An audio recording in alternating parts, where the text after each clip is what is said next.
the lizard Build-A-Figure. It took 7 parts to complete, and let's check it out.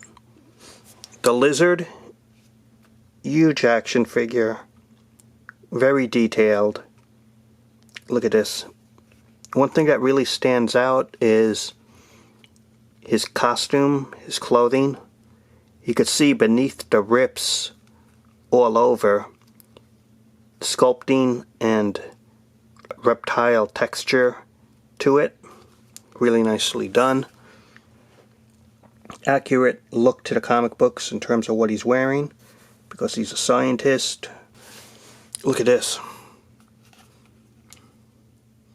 Before we get to the review further, let's just check out the detailing and the look for the character.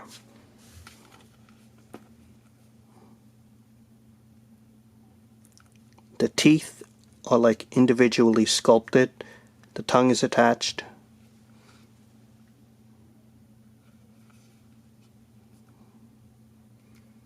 It's all unique sculpting here. Look at this.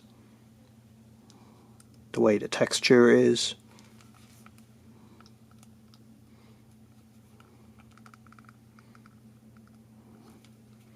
This is a soft plastic. Look, like a dirt effect. Change the paint color there.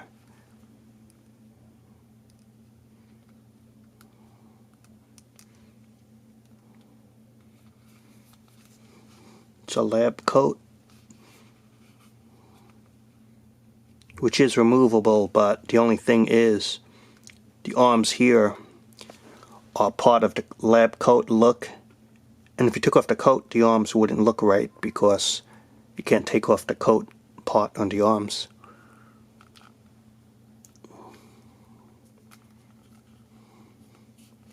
One issue that people have is the knee is not 100% straight. This is about as high as the knee goes. You see it's bent. It's not 100% straight. You can't get it straight. And the interpretation is that it's supposed to be hunched over in terms of the physical design of the character. It's supposed to be hunched over and not standing 100% straight up. And that's why the knees are sort of pre-posed in terms of the bending, in terms of how much you could get. And the tail, very long, and has 2 points for articulation, which we'll get to later. Other than the knees, the only other, I suppose, big issue is this. It looks more like a dinosaur head than an actual lizard head. And maybe this is from the modern comics now, but in terms of the classic, or what you would consider the old school standard look for the lizard. And for the lizard, again, this to me, it looks more dinosaur-like than actual lizard-like in terms of interpretation.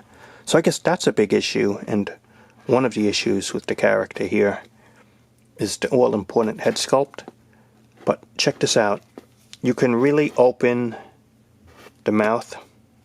You could actually see the green inside in the back here, which you're not supposed to see really. So keep it sort of open. It's probably the best option. So check that out. So rather than keep it all the way open, that's the maximum. You could close it, even though the tongue is attached, or just keep it partially open, which probably is what looks best.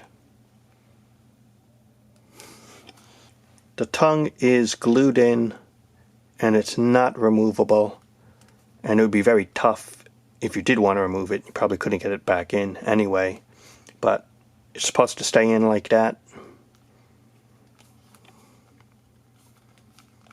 That looks nice. The detailing they gave it. This neck area is supposed to go down, forward a bit in terms of the articulation, which we'll get to.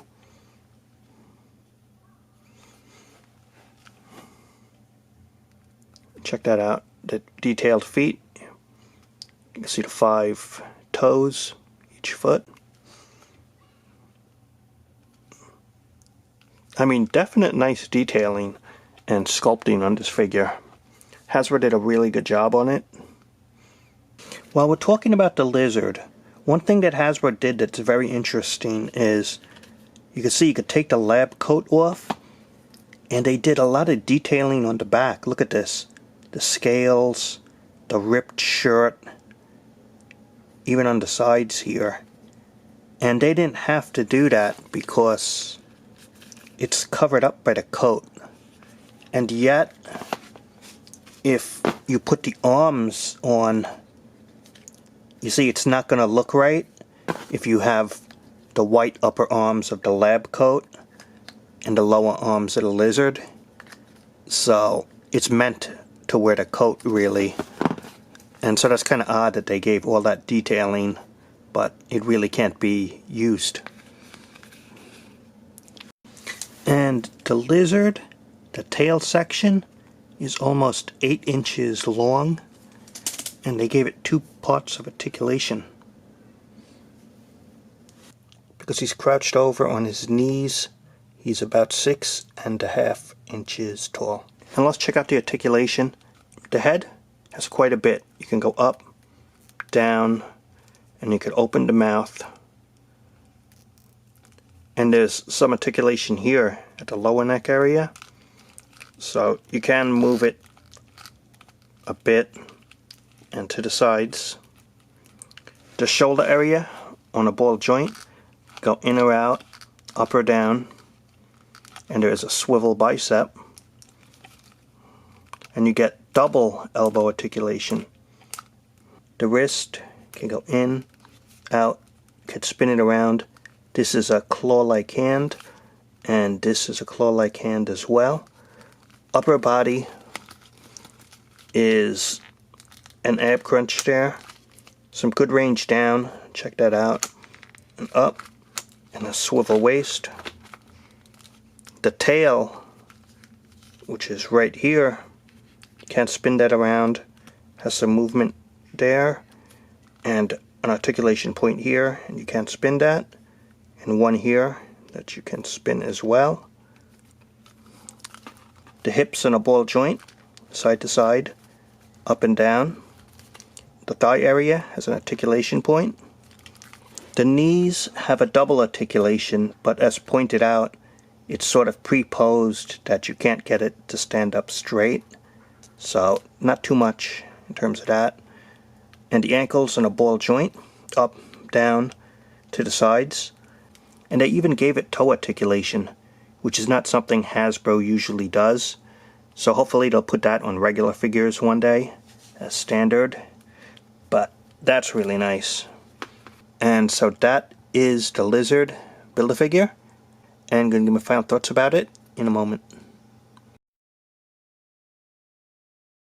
So this is the Build-A-Figure lizard action figure. It took 7 parts to complete, and overall it's fantastic. The detailing, the look is incredible, and he's a long-term Spider-Man villain from way back in the 1960s and his early days. And this is probably the best lizard action figure so far that they've made. The only 2 maybe little issues is the head. It looks more dinosaur-like than actual lizard-like, I would say. And the knees, you can't stand it straight up 100%. But that's okay, because it seems like the interpretation that they gave you is he's supposed to be hunched over. That's why the knees don't stand up 100% straight. And the tail has 2 points of articulation, and it's quite long. And really nice.